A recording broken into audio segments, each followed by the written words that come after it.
Often on the GRE, we need a quick way to compare the size of two fractions. Sometimes a quantitative comparison will ask us to compare them directly, and other times comparing them will be part of a larger problem. So there are a few important rules to know here. First of all, a very basic rule, changing numerator, same denominator. If we keep the same denominator, then making the numerator bigger makes the fraction bigger. Making the numerator smaller makes the fraction smaller. This is probably pretty obvious. And so these are some examples. These are probably things that most people find pretty easy to see which one is going to be bigger. Now, let's talk about the case of changing denominators, same numerator. This is the one that can confuse people sometimes. It's a little bit anti-intuitive. If the numerators are the same, then making the denominator bigger makes the fraction smaller, and making the denominator smaller makes the fraction bigger. If we think about fractions as division, if we have a certain number of cookies, well, if we divide it by more children, then each child is going to get fewer cookies. But if we divide it by fewer children, each child is going to get more cookies. And that's basically what's going on here. That's why making the denominator smaller makes the quotient, makes the fraction bigger. So bigger denominators make for smaller fractions. So for example, we know that 2/5 has to be bigger than 2/7. We know that 3/11 has to be smaller than 3/10, and we know that 7/24 has to be bigger than 7/36. These are examples of things you need to be able to see very quickly and be able to compare these fractions very efficiently. What if we change both the numerator and the denominator? Well, if both the numerator gets bigger and the denominator gets smaller, then the fraction definitely gets bigger. For example, if we change from 3/8 to 4/7, well, we've made the denominator bigger, and we've made the numerator bigger, and we've made the denominator smaller. And so those two rules combine, so definitely 4/7 has to be bigger than 3/8. That's very clear. What if we increase both the numerator and the denominator? Does that make a fraction bigger or smaller? Well, it depends. First of all, it depends on how we increase. First of all, remember that if we multiply both numerator and denominator by the same number, we get an equivalent fraction. So for example, we start with 3/7, multiply both numerator and denominator by 12, we get 36/84. Those are two completely identical fractions, the same mathematical value. We can put an equal sign between them. We do not change the value at all in that case. What if we add the same number to both the numerator and the denominator? So this is an interesting little trick, and this might save you time if you can understand how to apply this. If we add the same number to both the numerator and the denominator, then the resultant fraction is closer to 1 than was the original fraction. So for example, suppose we have a number line here. Well, if the original fraction is somewhere down here, adding the same thing to the numerator and denominator moves it closer to 1. So that moves it up. But if the original fraction is somewhere here, adding the same thing to numerator and denominator moves the fraction down. And in both cases, you could say 1 is a kind of central attractor pulling the fractions closer.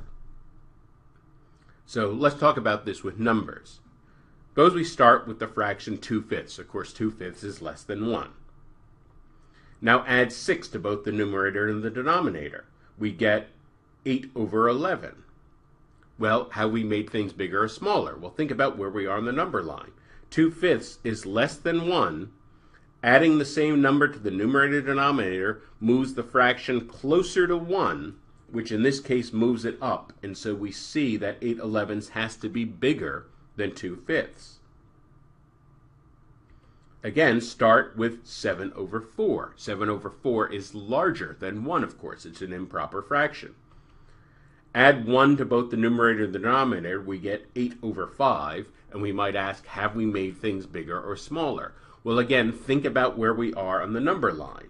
On the number line, 7/4 is bigger than 1. Adding 1 to the numerator and denominator moves it closer to 1, which means it moves it to a number that is smaller. And so we see that 8/5 has to be less than 7/4. What if we add something different to the numerator and the denominator? How does the value of the fraction change? Well, suppose, for instance, we add 2 to the numerator and 5 to the denominator. The resultant fraction will be closer to 2/5 on the number line than was the original fraction. So that means if we're starting out here less than 2/5, adding 2 to the numerator and 5 to the denominator will move it closer to 2/5, moves it up, makes it bigger. But if we're starting over here on the number line, adding 2 to the numerator and 5 to the denominator moves it closer to 2/5, moves it down. So now the central attractor is not 1. The central attractor is 2/5. So for example, suppose we start with 1/8, 1/8. Clearly this is smaller than 2/5. It has a smaller numerator and a bigger denominator. So this is smaller than 2/5. We're going to add 2 to the numerator, 5 to the denominator, get 3/13, and the question is, have we made things bigger or smaller? Well, think about where we are on the number line. Here's 1/8, less than 2/5. Adding 2 to the numerator, 5 to the denominator moves it closer to 2/5, which means it moves it up, and therefore we see 3/13 has to be bigger than 1/8. Another example. Start with 3/4. 3/4 is definitely larger than 2/5 because we've made the numerator bigger and the denominator smaller. So this is larger than 2/5. We're going to add 2 to the numerator, 5 to the denominator, get 5/9. Have we gotten bigger or smaller? Well, think about where we are on the number line. 3/4 is up here, larger than 2/5. Adding 2 to the numerator and 5 to the denominator moves us down, moves us to 5/9. So we see that 5/9 has to be less than 3/4. So it allows us very efficiently to compare these two fractions. Now I'll state this general rule. This general rule involves a lot of algebra, so this might be a bit confusing, but I'll go through this for the people who like the algebra. If we start with a fraction a/b, and then add p to the numerator and q to the denominator, the resultant fraction, which will be a plus p/b plus q, that resultant fraction will be closer to p/q than was the original fraction. So if the original fraction is smaller than p/q, then doing this makes it bigger. If the original fraction is larger than p/q, then doing this makes it smaller.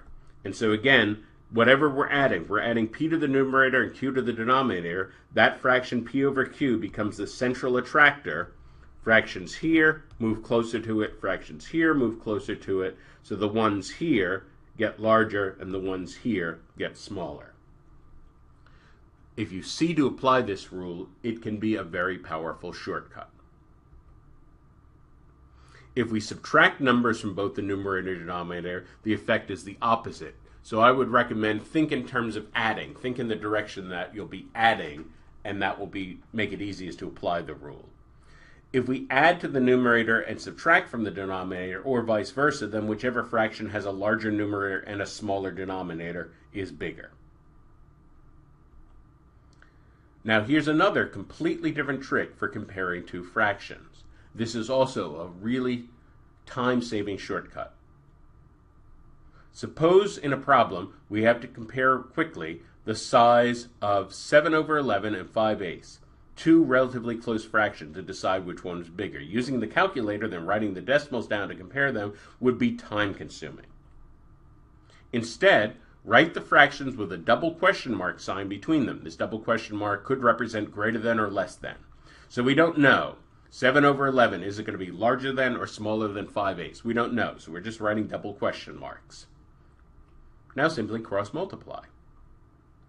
So we get 7/8 on one side, 5 times 11 on the other side. 7 times 8 is 56. 5 times 11 is 55. Of course, 56 is larger. So, of course, the inequality has to point in the same direction before we cross-multiply. Cross-multiplying, for positive numbers, cross-multiplying is not going to change the direction of the inequality. And therefore, this means that 7/11 has to be bigger than 5/8. So again, this can be an enormously simplifying shortcut to compare two fractions. Here's a practice question. Pause the video here, and then we'll talk about this.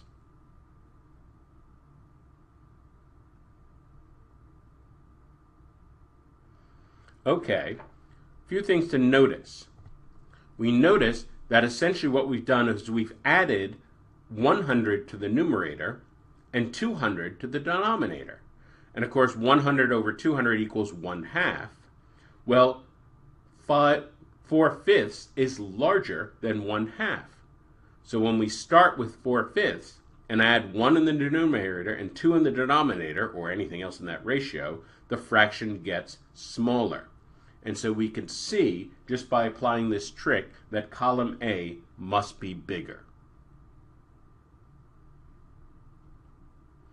And again, since 4/5 is up here, adding 1 to the numerator and 2 to the denominator, or anything in that ratio, is going to move it closer to 1/2, which makes it smaller. And so the fraction in B is smaller, and the fraction in A is larger.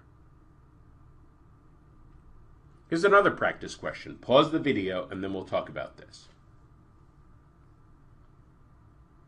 At a certain school in December 2013, there were 6 teachers and 200 students. On January 2nd, the day after New Year, 1 teacher and 35 students joined the school, and no one left the school. And so we want to compare the teacher-student ratio in December and the teacher-student ratio in late January. Well, this is tricky. The teacher-student ratio in December is 6 over 200, and I'm just going to simplify this right away to 3 over 100. So that was the old ratio. And then we're going to add 1 and 35. Well, here's the thing. We know that, suppose we make a number line. Here's 0, and here is 1 over 35. Well, if 1 over 35 is bigger than this fraction, then adding 1 to the numerator and 35 to the denominator will make the fraction bigger. But if 1 over 35 is smaller than 3 over 100, then adding 1 to the numerator and 35 to the denominator will make it smaller. So it really comes down to a question of which one is bigger. Is it 3 over 100 or 1 over 35? Well, I'm going to cross multiply. 3 times 35 is 105. And of course, 1 times 100 is 100. That means this is bigger. That means 3 over 100 is bigger than 1 over 35. Adding 1 to the numerator and 35 to the denominator makes the fraction smaller. So this new ratio is going to be smaller. And so that means that column A is bigger. In summary, with the same denominator, bigger numerator means a bigger fraction. That's a really basic rule. You have to have that at your fingertips. With the same numerator, bigger denominator means a smaller fraction. This is a little bit trickier to see, but you have to have this one absolutely at your fingertips. These first two you have to know inside out. We talked about the rules for adding numbers to the numerator and the denominator.